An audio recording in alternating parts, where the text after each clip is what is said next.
Good morning प्यारे बच्चों। शारीरिक शिक्षा के सामाजिक पक्ष की श्रृंखला में आज हम जिस टॉपिक पर चर्चा करेंगे वो है संस्कृति का अर्थ क्या है, अर्थात संस्कृति क्या है।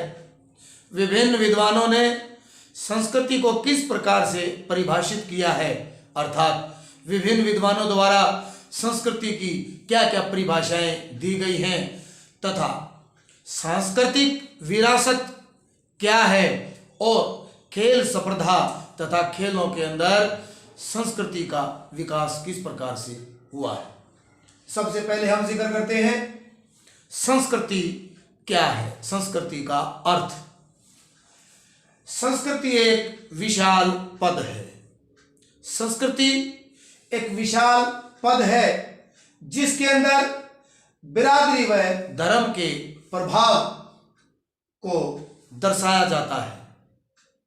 एक विशाल पद संस्कृति, और संस्कृति के अंदर बिरादरी या धर्म के प्रभाव को दर्शाया जाना समाज की कला, ज्ञान, विचार, योजनाओं, कल्पनाओं और समर्थनों के सुधार लाने में ये सहायक होती है।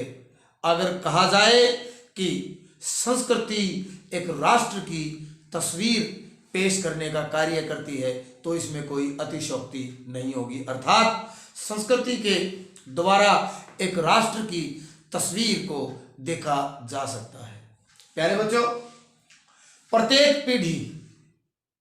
प्रत्येक जो आने वाली पीढ़ी है वो अपने पूर्वजों के द्वारा कुछ रीति रिवाज, ज्ञान, कुछ परंपराएं या कला और मूल्यों की प्राप्ति करती है। पूर्वजों के द्वारा जो आने वाली पीढ़ियां हैं, प्रत्येक पीढ़ी अपने पूर्वजों के ज्ञान, उनके साहित्य, उनके परंपरा, रीति रिवाज, उनके विचार, उनको ग्रहण करती है। इसके साथ साथ वो नई चीजों का भी खोज करती है। इसी नई चीजों की खोज तथा पूर्वजों से ली हुई कला या ज्ञान को सहेज करके रखना, जिसके अंदर कई चीजें आती हैं प्यारे बच्चों, प्रथाएं, रीति रिवाज, विचार, मूल्य इत्यादि, इनको सहेज करके रखना, इनको अपने जीवन के अंदर ढालना ही संस्कृति कहलाती है। अब आता है विभिन्न विद्वानों ने संस्कृति को किस प्रकार से परिभाषित किया है। सबसे पहले जो दार्शनिक हैं, विद्वान हैं रॉबर्ट बिरस्टीड, उन्होंने संस्कृति को कुछ इस प्रकार से परिभाषित किया है। संस्कृति वह संपूर्ण जटिलता है, ऐसी संपूर्ण जटिलता जिसमें वे सभी वस्तुएं शामिल हैं जिन पर हम विचार करते हैं और समाज के सदस्य होने के नाते उन्हें अपने पास रखते हैं। वो सभी जटिलताएं जिसमें वो सभी वस्तुएं हैं जिन पर हम विचार करते हैं और हम समाज के सदस्य होने के नाते उन सभी चीज़ों को अपने पास रखते हैं, अपने पास सहेज करके रखते हैं, संजो करके रखते हैं, वही संस्कृति कहलाती है। दूसरे विद्वान हुए मैकाइवर एवं पेज ने कुछ इस प्रकार से संस्कृति को परिभाषित किया है। संस्कृति हमारे दैनिक व्यवहार में कला, साहित्य, धर्म, मनोरंजन और आनंद में पाए जाने वाले रहन सहन और विचारों के ढंगों से हमारी प्रकृति की अभिव्यक्ति है। जो संस्कृति है वो हमारे दैनिक व्यवहार, जो हम दैनिक रोजमर्रा के अंदर जो हमारा व्यवहार है या कला है, साहित्य है, धर्म मनोरंजन तथा आनंद, इन चीजों में पाए जाने वाले रहन सहन और विचारों के ढंगों से हमारी प्रकृति की अभिव्यक्ति है संस्कृति। अब आता है नंबर 3, मैथ्यू। मैथ्यू ने संस्कृति को कुछ इस प्रकार से परिभाषित किया है। संस्कृति एक राष्ट्र में बौद्धिक विकास का प्रमाण है। मैथ्यू कहते हैं कि संस्कृति एक राष्ट्र में बौद्धिक विकास का प्रमाण है, अर्थात बुद्धि के विकास को जन्म देती है संस्कृति, क्योंकि हम पीढ़ी दर पीढ़ी अपने जो पूर्वज हैं उनसे ज्ञान प्राप्त करते हैं। और यही एक विद्वान जो दार्शनिक मैथ्यू हैं उन्होंने कहा कि संस्कृति एक राष्ट्र में बौद्धिक विकास का प्रमाण है। अब आता प्यारे बच्चों, सांस्कृतिक विरासत क्या है? सांस्कृतिक विरासत, सांस्कृतिक विरासत में परंपरा, रीति रिवाज, विचार, अनुभव, प्रथाएं, ये सभी चीजें, परंपराएं, प्रथाएं, रीति रिवाज, विचार, अनुभव और उनको ग्रहण करना तथा उनमें उचित परिवर्तन करके उचित परिवर्तनों के साथ भूतकाल से वर्तमान काल में परिवर्तित करना तथा वर्तमान काल से भविष्य के अंदर भविष्य काल में परिवर्तित करना। जैसे मैं आपको एक्सप्लेन करके बताता हूं, कुछ ऐसी परंपराएं, विचार, व्यवहार या रीति रिवाज, उनके अंदर थोड़ा थोड़ा परिवर्तन के साथ एक पीढ़ी से दूसरी पीढ़ी में स्थानांतरित करना। जैसे मुझसे जो मुझ में या जो आपके अंदर आपके माता पिता के द्वारा या मुझ में मेरे माता पिता के रीति रिवाज, परंपराएं, विचार, व्यवहार, वो चीजें आई और मुझसे जो मेरे बच्चे हैं उनमें ये सभी चीजें जाएंगी, उसको हम बोलते हैं प्यारे बच्चों स्थानांतरित होना। अर्थात पूर्वजों के रीति रिवाज, विचार, अनुभव, परंपराएं पीढ़ी दर पीढ़ी जाना या पीढ़ी दर पीढ़ी उनको सोचना, उनका निर्वहन करना, उनके पद चिन्हों पर चलना या उन चीजों का अनुसरण करना ही सांस्कृतिक विरासत कहलाता है। अब आता है प्यारे बच्चों खेल स्पर्धा। खेल व स्पर्धा द्वारा सांस्कृतिक विरासत का विकास कैसे होता है? हमारे जो जीवन के अंदर खेल कूद उतना ही पुराना है जितना कि पृथ्वी के ऊपर मानव का जन्म या मनुष्य का जन्म। जब से पृथ्वी पर मनुष्य का जन्म हुआ है, मनुष्य खेल खेलता आया है, क्योंकि हाथ पैरों का संचालन, हाथ पैरों की क्रियाएं या शारीरिक जो गतिविधियां हैं उनको ही खेल कहा जाता है। प्यारे बच्चों, कुछ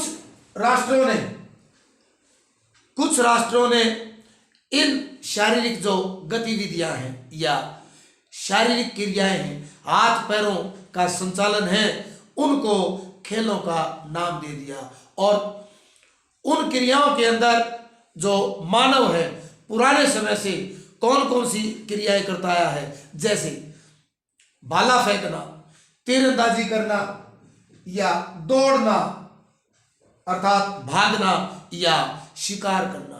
उन्हीं जो क्रियाएं थी, जैसे दौड़ना है, भाला फेंकना है, शिकार करना है, उन्हीं क्रियाओं को विभिन्न देशों ने खेलों का नाम दे दिया, खेलों का दर्जा दे दिया। अर्थात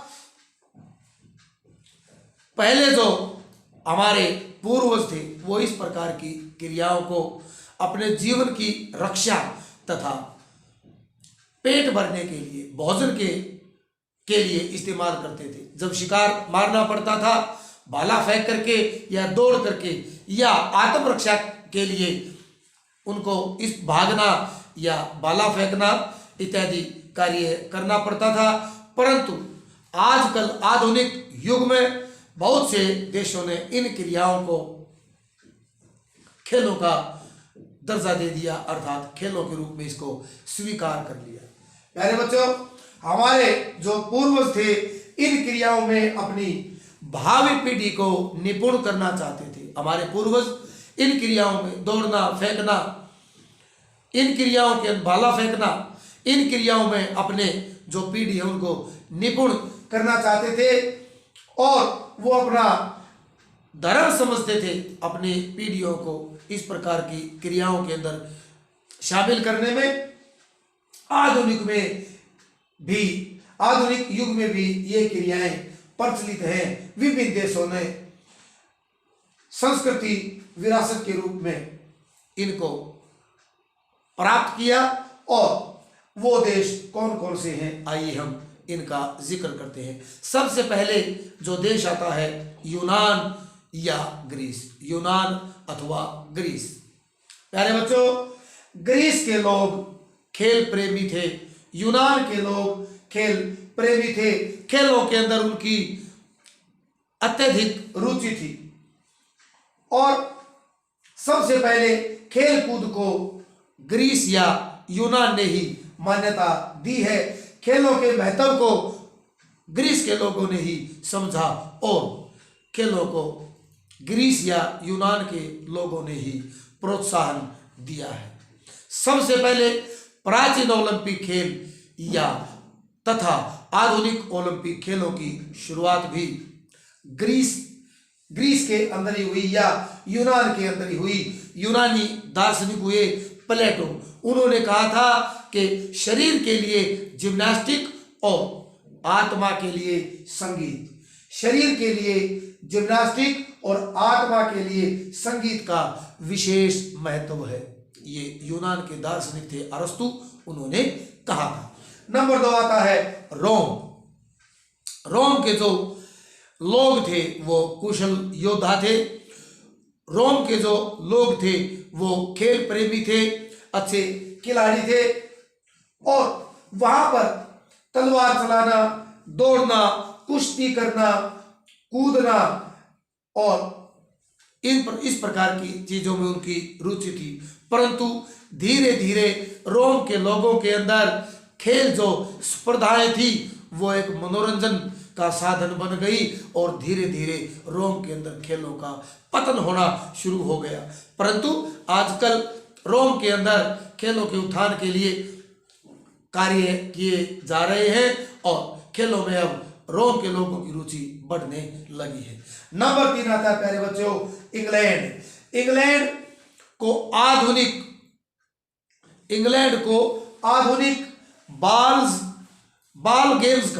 बॉल गेम्स जो हैं उनका जन्मदाता माना जाता है। बहुत सी खेल संप्रदाय इंग्लैंड ने हमें दी हैं, जैसे फुटबॉल, हॉकी और क्रिकेट इंग्लैंड की ही देन है। फिर आता है नंबर 4 प्यारे बच्चों अमेरिका एक ऐसा देश है जो विश्व को विभिन्न खेलों से परिचित करवाने में अपना अहम योगदान अमेरिका ने दिया है। अमेरिका ने ही हमें बेसबॉल और वॉलीबॉल जैसे खेलों से अवगत करवाया और उसका ज्ञान दिया। नंबर 5 भारत जगत गुरु के रूप में विश्व के अंदर सामने आया। भारत के अंदर खेलों की परंपराएं बहुत ही पुरानी है, पौराणिक काल से खेलों का प्रचलन रहा है। यहाँ पर शिष्य अपने गुरुओं से धार्मिक ग्रंथ तथा दर्शन शास्त्र के अध्ययन के साथ साथ यहाँ पर मल्ल युद्ध और क्रीड़ाओं खेलों की भी शिक्षा लेते थे। यहाँ पर इस प्रकार के कौशल जैसे तीरंदाजी, भाला फेंकना, तलवारबाजी, मल्ल युद्ध इत्यादि प्राचीन समय से होते आए हैं। भारतवर्ष के अंदर पौराणिक समय में श्री कृष्ण, कर्ण और अर्जुन धनुर्विद्या के बहुत बड़े योद्धा रहे हैं। इसी प्रकार से भीम जो थे वो उच्च कोटि के पहलवान तथा दुर्योधन एक उच्च कोटि के मल्ल युद्ध के योद्धा माने जाते हैं। हमारे भारतवर्ष के अंदर शतरंज और चौपड़, खो खो इत्यादि का प्रचलन रहा है। आधुनिक समय में खेलों पर विशेष ध्यान दिया जा रहा है। आजकल भारतवर्ष के अंदर क्रिकेट के महत्व को अधिक जाना जाने लगा। क्रिकेट के ऊपर भी भारतवर्ष अपनी पूरी ताकत के साथ कार्य कर रहा है। अब आता है प्यारे बच्चों अन्य देश। नंबर 6 में आता है अन्य देश। अन्य देशों के अंदर जर्मनी का एक विशेष योगदान खेलों की प्रति रहा है। खेलों में जर्मनी ने जिम्नास्टिक, आधुनिक जिम्नास्टिक विश्व को दी तथा इसी प्रकार स्वीडन और डेनमार्क ने जिम्नास्टिक के साथ साथ संगीत पद्धति के द्वारा चिकित्सा प्रणाली से अवगत करवाया। चीन ने हमें बैडमिंटन, डाइविंग तथा जापान ने जूडो तथा ताइक्वांडो जैसे खेलों से विश्व को अवगत करवाया है। प्यारे बच्चों, आज हमने जो जिक्र किया है, जिस पर चर्चा की है, वो विषय था संस्कृति क्या है, सांस्कृतिक विरासत क्या है। विभिन्न विद्वानों ने संस्कृति की क्या परिभाषा दी है तथा खेलों और मुकाबलों के अंदर, स्पर्धाओं के अंदर किस प्रकार से संस्कृति को बढ़ावा मिला है। अगले टॉपिक को लेकर के हम फिर हाजिर होंगे। तब तक के लिए धन्यवाद।